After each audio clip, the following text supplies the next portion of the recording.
கெட்டவனை விட ரொம்ப ஆபத்தானவன் யார் தெரியுமா? எந்த கெட்ட பழக்கமுமே இல்லாத நல்லவன் தான். அவனுக்கு எல்லாமே தெரியும்.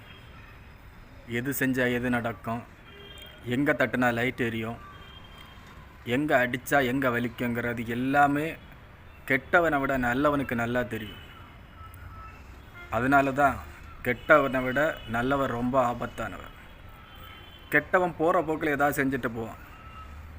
ஆத்திரக்கோளாறு, அவசர கோளாறுன்னு சொல்லுவான். அதுதான் கெட்டவன். அவன் என்ன பண்ணுறான்னு அவனுக்கே தெரியாது, அவசர புத்தி. ஆனால் நல்லவன் அப்படி இல்லை.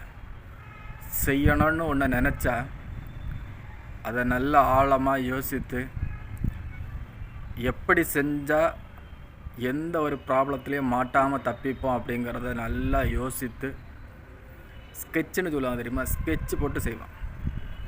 இதனால தான் கெட்டவனை விட ரொம்ப ஆபத்தானவன் எந்த பழக்கமும் எந்த இதுவும் இல்லாத நல்லவன். நீங்கள் என்ன நினைக்கிறீங்க?